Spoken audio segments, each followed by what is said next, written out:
of infection when you're doing this outside of a sterile hospital environment is high. But Chris was right. This was going to be the only way to save this patient's life. Once Corsi was intubated, we tied a sheet around it to stabilize the pelvic region and slow down the internal bleeding. This is a simple but very effective on-scene treatment.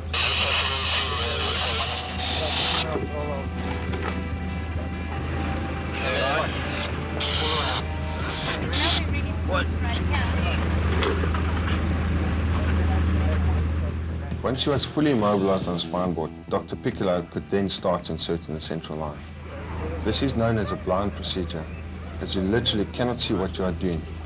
You have to work by feel and experience. The subclavian vein is not easy to find, and it's close to the heart.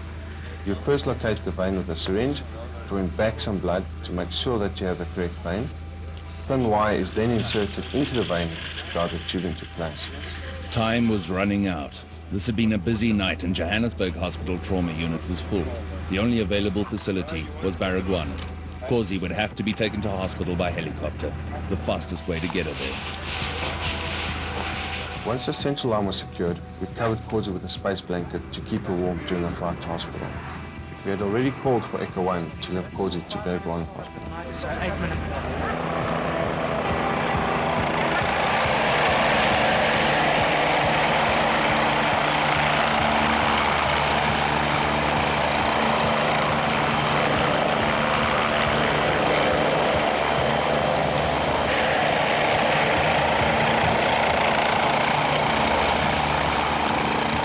When you know that you have a patient in trouble, the sound of those chopper blades is an incredible relief.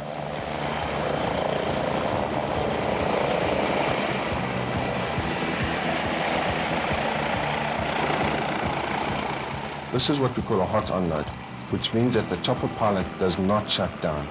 When minutes count, even the short time it takes for the helicopter to start up counts. We loaded Corsi as fast as possible and Echo 1 took off.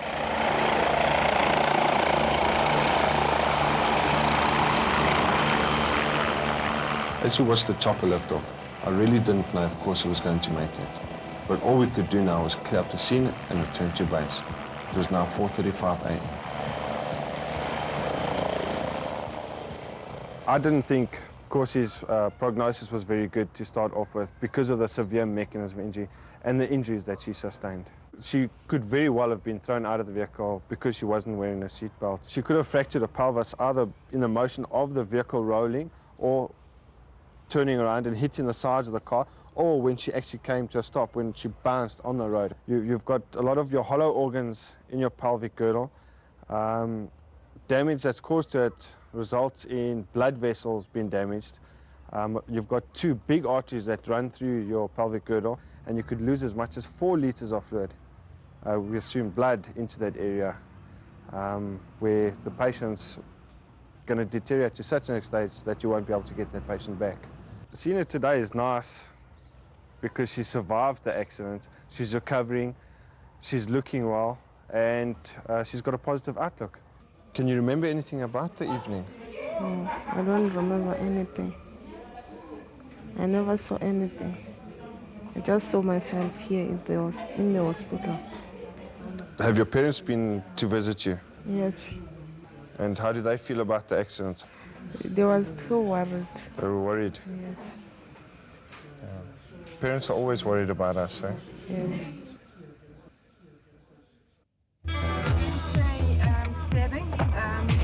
Durban, Friday, May 26th, 11:30 p.m. Paramedic Debbie Mayer was dispatched to the Central Business District to attend to a patient who had been stabbed.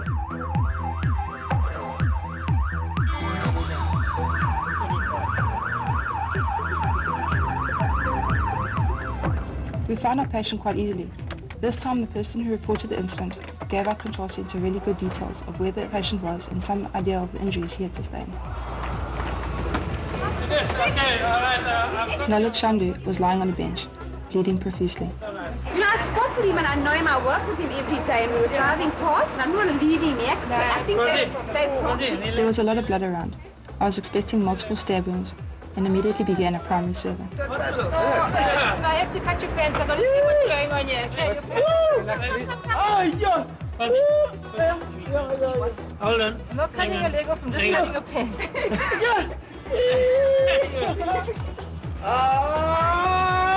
You know you paid 300.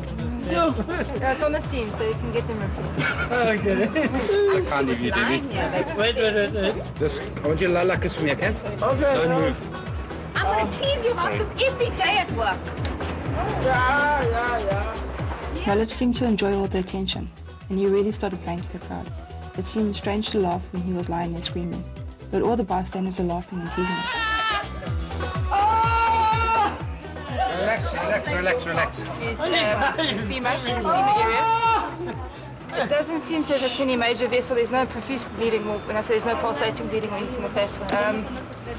It's not superficial, it's quite deep. We're going to take him through to hospital for x-rays. There was only one stab wound in his leg, and this wound was in no way life-threatening. I'll just check my blood pressure. I'm not going to hurt you. You know what it's like. You work with the medical yeah? Please, all right. All your colleagues will see it.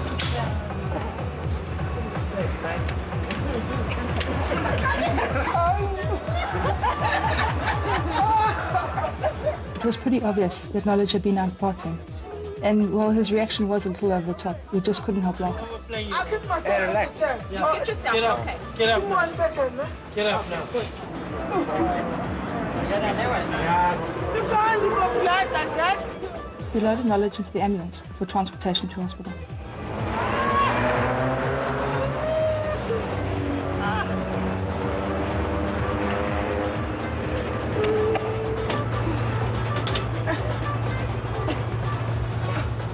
Just lie down for me, please. Okay. As a paramedic, you really see the best and the worst sides of life. Knowledge was going to be fine. His ego would be a bit bruised when he got back to work on Monday, but otherwise he was going to be just fine.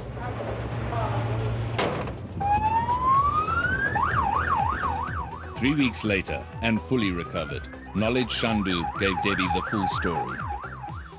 You said you were standing at the bus station. What happened after that? I went to the law. I left my friend on the bus stop. When I come from the law, I saw the crowd of guys trying to get money from him, taking my bag that was there.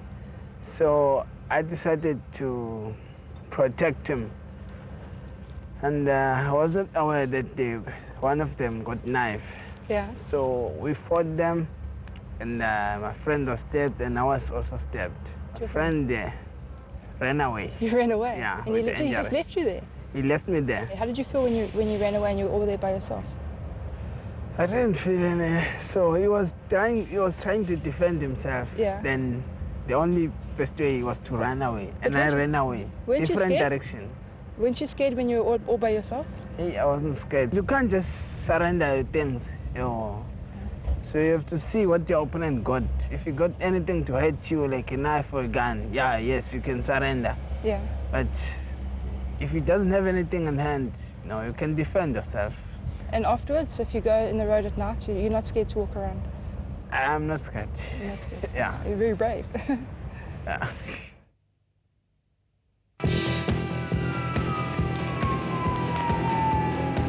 "4 p.m. March 18th. Paramedic Trevor Glass was dispatched to the scene of a multiple vehicle accident in Mill Park, Johannesburg. Details were sketchy, and all Trevor knew was there was one patient trapped in his smashed vehicle. Is there anybody hurt? When Trevor arrived on scene, he found that his patient was not quite what he expected. Where's the dog stuck? So you guys are just waiting for fire and rescue? I was just chatting to one of the traffic officers on scene. What they require is fire and rescue to cut one of the dogs out of one of the vehicles. The dog's got hurt, doesn't have another thing.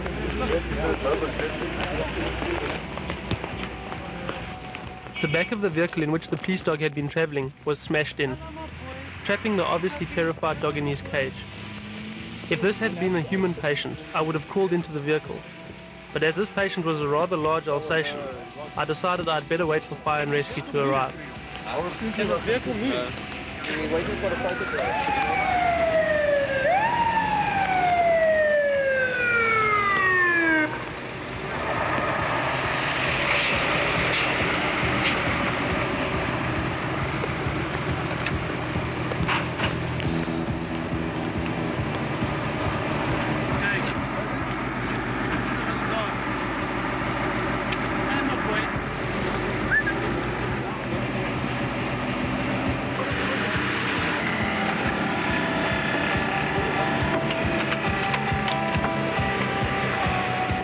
The only way to get the Alsatian out of the vehicle was with the jaws of life. The guys soon had the tailgate open, allowing Sergeant Ngwenya from the dog squad to access his trapped animal.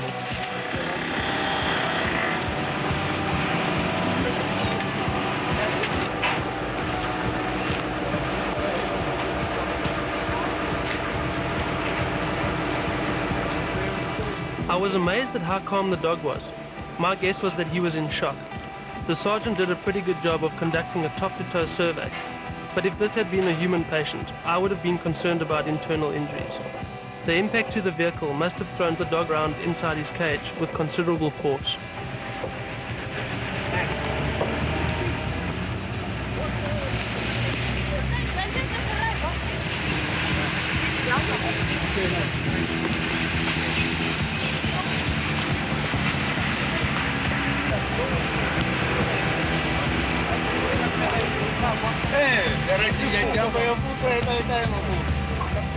Fire and Rescue had contacted the Animal Anti-Cruelty League, who had dispatched Inspector Benton Infield to the scene. This was a police dog and used to only one handler. Even though he seemed very calm and quite docile, Inspector Infield was taking no chances. He had been bitten too many times. The dog was firmly muzzled before he began his inspection. Around the top of his mouth, tie knot, back around and around the neck.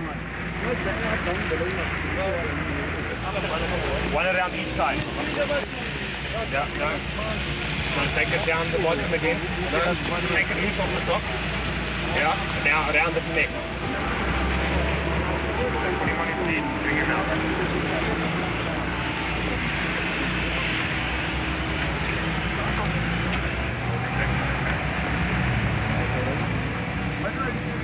It was really amazing to watch Inspector Infield at work. He was doing exactly what I normally do, except of course, the patient had a very large mouth full of sharp teeth, something I don't have to contend with. There were no obvious injuries to the dog, although his gums and eyelids were very pale. This was a clear indication that the animal was in shock.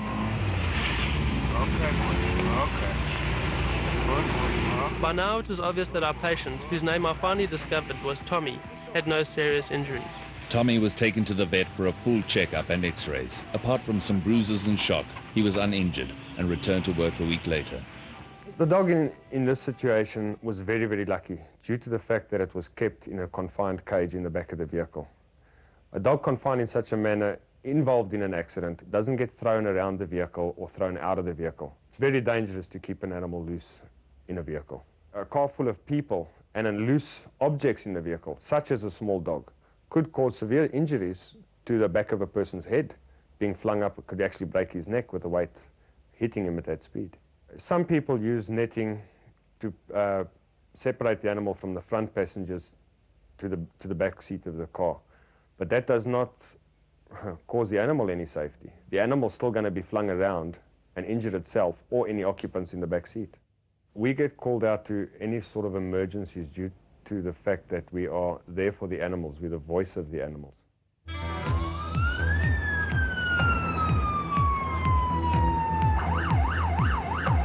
Tuesday, 29th February, 3:30 p.m. Paramedic Rian Visser was dispatched to a school in the southern suburbs of Johannesburg. A boy had been injured playing cricket. A father himself, Rian knows the panic that every parent feels when their child is injured. Rian arrived to find 12-year-old Jared Sybil being comforted by his father. Tonight, his son. He's got a previous back injury. Yeah. Jared had been injured over a year ago in a boating accident. He had sustained spinal injuries and a fractured pelvis. Rian was worried that Jared's spine could be damaged again. So he's complaining of pain down the left leg and he can't move his left. The teacher did very well. He left the child in the position that he fell in and kept him there and didn't let him move. That was 100% correct, the right thing to do. With any sports injury or traumatic injury for that matter, where you suspect a spinal injury, the best thing to do would be to leave the person in the position it is. If his head's hanging down, just lift his head up and open his airway and keep his neck straight and aligned, and that's exactly where you leave him. You don't move him from there until you get help. He checked the responses on each leg. making sure that sensation was present and equal on both That's sides. on the one side. Yeah. Just going to take his shoes off quickly, alright? Is it sore if I move your legs, eh? Yeah. Where's it sore when I move your legs? Up here. Up there. Yeah. Alright. So you feel that, eh? And that? It feels the same though, eh? Okay. Push your foot up against my hand. Even though it was really painful to do so, Jared could This side move as well? both his feet. This indicated no apparent spinal damage. Okay, push down. Alright. And this one as well? Just try. Okay, that's not bad, eh? When it comes to the more invasive stuff, I tend to keep away if it's not necessary. I didn't feel it was necessary for Jared to have a drip because that would be pretty invasive and pretty traumatic for him. To pull out a big needle from a small child like that will definitely traumatize him. And just the knowledge of having this thing stuck into his arm and that kind of thing. So in his case, I decided not to give him analgesia. When you have back pain, I bumped into someone else, so you need to do full immobilization. Okay. Spine board, spot on this. The most important thing was to fully immobilize Jared, making sure his spine was straight. Riaan kept Jared's legs supported in the same position in which he found him. Even though Jared was in considerable pain, he was a brave young boy. Jared was taken to the Garden City Clinic for x-rays. All right, it's finished. It's finished. It's finished, yeah? It's finished. Hold on.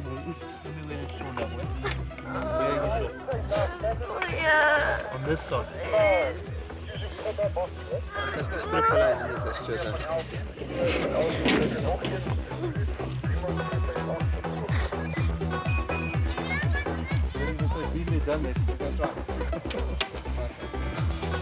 Much further like sun. Thank you. I'll painfully make my way back to base. Okay.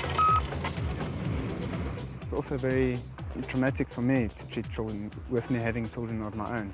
I really relate to them, and I don't know, it's just something that I think all the paramedics have a problem with, is treating children. Luckily, Jared had only pulled a muscle in his back. With physiotherapy, he recovered very quickly. When Riaan went to see him a few weeks later, Jared was back to normal. Okay, we were playing cricket and this boy he hit the ball in the air, and it was actually my teacher, and I went to catch the ball, and and the other boy also ran, and then as I caught the ball, he jumped with his knee into my back, and then I was on the ground and I couldn't move my legs. What impressed me about the teacher was that he had the insight not to move him. You know, he actually just left him lying there.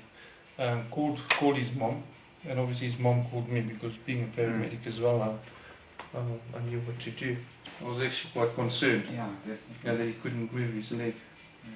So that's why we called for an ambulance too.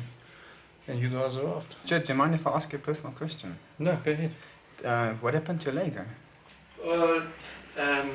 As you know, I'm also a paramedic, and I was working in Angola with the demining team, taking out landmines. I was the medic for the team, and I unfortunately stood on the landmine.